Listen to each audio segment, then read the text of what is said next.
All right, listeners, get ready, because today we are diving into the world of flirting. Ooh, intriguing. We're dissecting an article called 3 Simple Flirting Tactics That Drive Women Wild.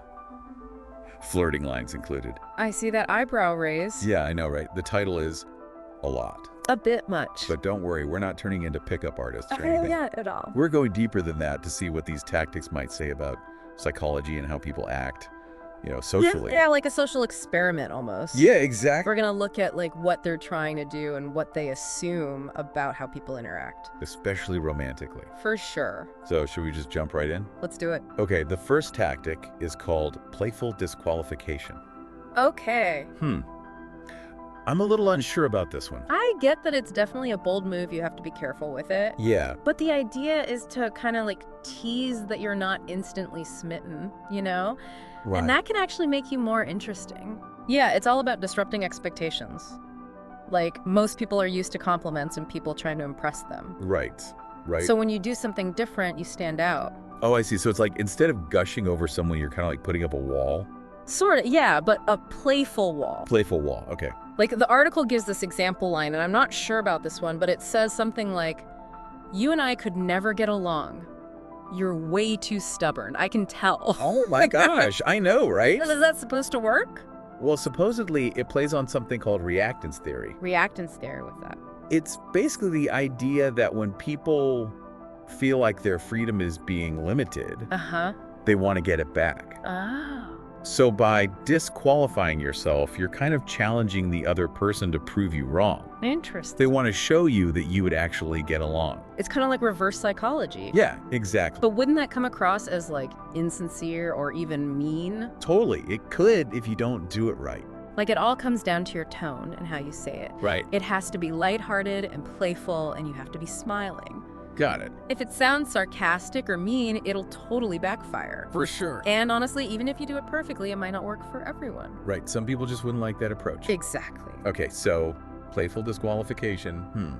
High risk, high reward. Let's move on to the next tactic, because this one I'm really curious about. It's called reversing the roles. Okay. What is that all about? So this one is about pretending that the other person is the one pursuing you. Oh. Like flipping the script. Oh. Instead of you being the one chasing, you act like you're the prize. Okay, I'm already intrigued. So like, imagine someone gives you a compliment, and Yeah. instead of just saying thank you, you say something like, "Whoa, slow down there, I'm not that easy to impress." Oh, wow. Or the article even suggests this one, "Stop undressing me with your eyes already." Oh my goodness. I know it's bold. That is bold.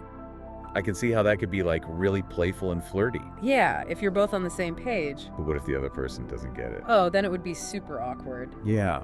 Yeah, this one really relies on both people having a sense of humor. And being comfortable with that kind of banter. Totally. And just like with the first tactic, you have to read the situation, You can't just use these lines on anyone. Right, it depends on the person and the context. Yeah, timing is key. It is, and honestly, even then, there's no guarantee it'll work. Right, flirting is complicated. It is. Okay, so we've talked about disrupting expectations and flipping the script. What's the third tactic? This one is called push-pull, and it gets into some interesting psychology. Push-pull, okay. It's all about creating a little bit of tension by going back and forth between showing interest and then pulling back. It seems like all of these tactics are about keeping the other person a little off balance. In a way, yeah. Like, is this manipulation? Well, it can be if it's not done right. Okay, so how does this push-pull thing actually work in a conversation? So imagine you're talking to someone and you say something like, "You're hilarious, but I'm not sure I can handle this much charm." Oh. You see, you're giving a compliment, but also creating a little distance. Right. Or you might playfully disagree with them on something, You're acknowledging them, but also challenging them a little. So it's like, come closer now, step back kind of thing. Yeah, like a dance. I could see how that could be attractive. Yeah, especially if it's done in a playful way. But couldn't it also be confusing or even hurtful? It definitely could if you're not careful. It makes me think of that whole hard to get idea. Yeah, it's definitely related. Is it basically the same thing? Well, the hard to get thing is about making yourself seem scarce, like you're not easy to get. Right. And that can make you more desirable. Yeah, because people want what they can't have. Exactly, but push-pull is a little more nuanced than that. How so? Well, it's about unpredictability. Unpredictability. Yeah, humans are naturally drawn to novelty and surprise, you know? Oh, that makes sense. If someone is totally predictable, it gets boring. Right. But with push-pull, you're keeping the other person guessing. They're like on their toes. Yeah, they never know what you're gonna do next. I see. So it keeps things interesting. It does, but I do want to say that it has to be done with the right intentions. Right. You're not just trying to play games.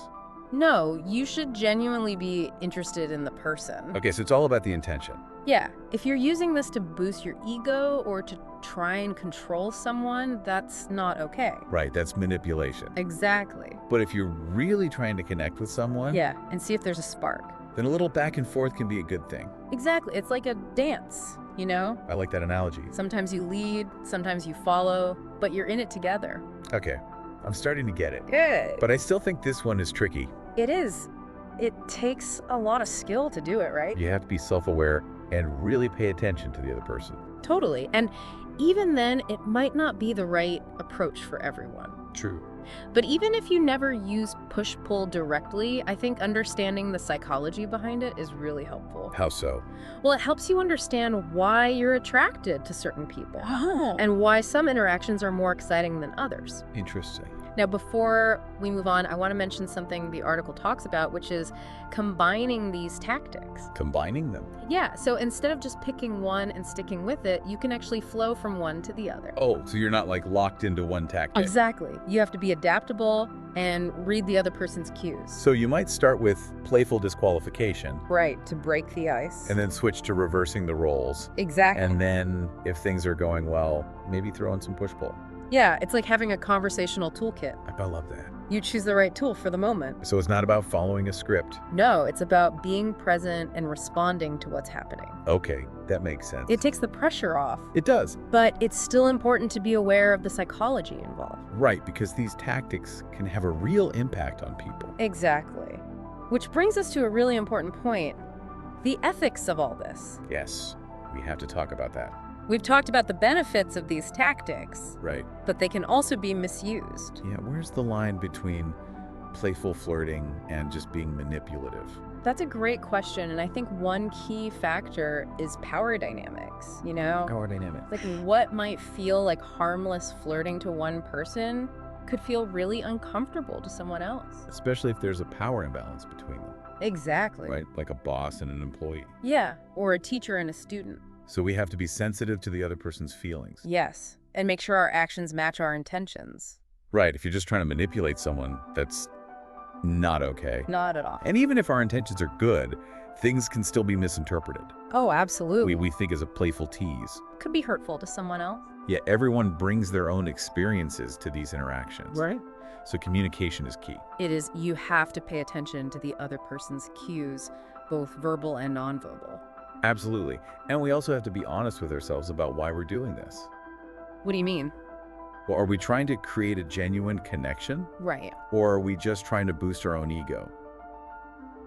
That's a good question to ask yourself. Yeah, because if we're coming from a place of insecurity, It's probably not going to go well. I think authenticity is really important. I agree. People can usually tell if you're being genuine. And I think the best flirting comes from a place of confidence. Confidence. Yeah, like you're not trying to prove anything. You're just expressing your interest and seeing what happens. Right, and if the other person isn't interested, That's okay too. it's not a reflection on you. Exactly. Rejection is a part of life. And it's important to respect people's boundaries, Absolutely. even if they don't feel the same way. Okay, so we've talked about the psychology and the ethics of these flirting tactics. Yeah, but what do they tell us about gender roles? That's interesting. Like if you look at the examples in the article, a lot of them seem to reinforce traditional ideas about men and women. It's true. Like, the man is usually the one pursuing the woman. Right, and the reversing the roles tactic is all about flipping that script. But it still assumes there's a script to begin with. Exactly. That's fascinating. And it makes you wonder what would happen if we challenge those assumptions. Like, what if a woman used playful disqualification on a man? Right, would it have the same effect? I don't know. It might be seen as too aggressive. It's hard to say. It really shows how these tactics are tied to social expectations. They are for sure. And it makes me wonder, are there other ways to flirt that might work better for everyone? That's a great question, and one that I think deserves more exploration. Yeah. But I think we're out of time for today. We are, but we'll continue this conversation in our next episode. Yes, we'll dive even deeper into the world of flirting. Stay tuned. You know, one of the things that's going on with this push-pull thing is something called intermittent reinforcement. Intermittent reinforcement. Have you heard of that? I feel like I have, but remind me. Okay, so basically it's the idea that you don't reward a behavior every single time. No? Sometimes you do, sometimes you don't. Okay. And that unpredictability makes the reward even better when it does come. So it's like slot machines. Exactly. You never know when you're going to win. Right, and that's what keeps people coming back. And that's how push-pull works in flirting. Yeah, kind of like the other person is always trying to win your approval. And you're not always giving it to them. Right, you're keeping them guessing. So it's powerful, but it can also be really manipulative. It can if it's not done right. So what's the key to doing it ethically? I think the most important thing is that you're genuinely interested in the person. Okay, so it's not just a game. No, you're not just trying to get them to like you. You actually like them. Right. Okay, Yeah. so intention matters. It really does. If your intention is to control someone, that's not good. But if you're just trying to create a connection, And have some fun. yeah, then it could be okay. Exactly. Like, think of it as a dance, you know? Oh, I like that analogy. Sometimes you're leading, sometimes you're following, but you're doing it together. Okay, that makes it seem less manipulative. I hope so. I mean, I still think it's a tricky one. Oh, it is. It takes practice. Yeah, and self-awareness. A lot of it. You have to be able to read the other person You do. and know when to push and when to pull. Right. And honestly, sometimes it's just not the right approach. True. But even if you never use push-pull, I think it's helpful to understand how it works. Why is that? Well, it can help you understand your own attractions, you know? Like why I'm drawn to certain people. Yeah, exactly. Or why you find certain interactions exciting. Interesting. Okay, before we move on, I do want to mention something the article talks about. What's that? Combining the tactics. Oh, like using them all together? Yeah, not all at once, but you can flow from one to the other. So you're not stuck with just one. No, you have to be flexible. And read the situation. Exactly. So like you might start with playful disqualification, To get their attention. then move to reversing the Or roles, show your confidence. and then if things are going well, Maybe add in a little push-pull. to keep things interesting. Right. It's like having different tools in your toolbox. Yeah, you choose the right one for the job. I like that a lot. It makes flirting seem less like a formula. It does. You're not following a script. You're just being yourself Well, being your best self. and responding to the other person. Exactly. But still keeping in mind the psychology behind it all. Right, because these tactics can have real consequences. They can, which is why we need to talk about the ethics of all of this. Yes, it's not all fun and games. It's not, we have to be responsible. Yeah. Where do we draw the line between flirting and manipulation? That's a really important question. And I think one thing to consider is power dynamics. Power dynamics, like what do you mean? Well, what might seem like harmless flirting to one person could be really uncomfortable for someone else. Especially if there's a power difference. Yeah, like a boss flirting with their employee. Right, or a teacher with a student. Exactly. That's not okay. It's not. So we have to be really aware of those dynamics. We do, and we also need to make sure our actions match our intentions. Right, if you're just trying to use someone. That's not cool. And even if we have good intentions, things can still be misinterpreted. Oh yeah, all the What time. we think is playful. Could be hurtful to someone else. Yeah, everyone's different. They are, and they bring their own baggage to these situations. So communication is so important. It's essential, You have to pay attention to how the other person is reacting. both what they say and what they do. Right, their body language and everything. Exactly, and we also have to be honest with ourselves about why we're flirting. Yeah, that's a good point. Like, are we trying to connect with someone? Or just get validation. Right, are we coming from a place of insecurity? Because if we are, It's probably not going to end well. I think authenticity is key. I agree, people can sense when you're being real. And I think the best flirting comes from a place of confidence. Confidence, yeah. Like you're not trying too hard, You're just being yourself. expressing your interest and seeing what happens. Right, and if the other person isn't interested, That's okay. it's not a rejection of you as a Or person. just a preference. Yeah, and we have to respect that. Always. Okay, so we've talked about the psychology and the ethics of these flirting tactics. Yeah, what a journey. It has been, but now I want to talk about something else. What's that? Gender roles. Ooh, that's interesting. Like when you look at the examples in the article, Yeah, a lot of them seem to reinforce traditional ideas about men and women. that's true. Like, the man is usually the one pursuing the woman. Right, and even the reversing the roles tactic is playing on that dynamic. But it still assumes there is a script. That's a great point. It makes you wonder what would happen if we flipped the script completely. Like, what if a woman used playful disqualification on a man? Would it work? I don't know, it might come across as too forward. Or even aggressive? It's hard to say. It really shows how much these tactics are tied to social expectations. They really are. It makes me wonder if there are other ways to flirt. That might work better for everyone. That's a great question, and one that I think we need to explore further.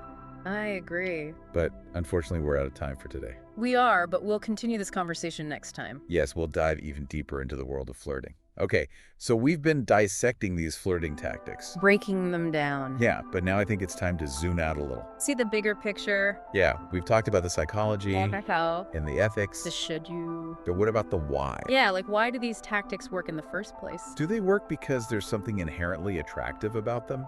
Like some universal principle of attraction. Or is it more about cultural norms and expectations? Right, like what society tells us is attractive. You know, it's funny, as we've been talking about these tactics, Yeah. I've noticed how many of them seem to reinforce traditional gender roles, That's interesting. like the reversing the roles tactic. Right, It assumes that men are the pursuers and women are the pursued.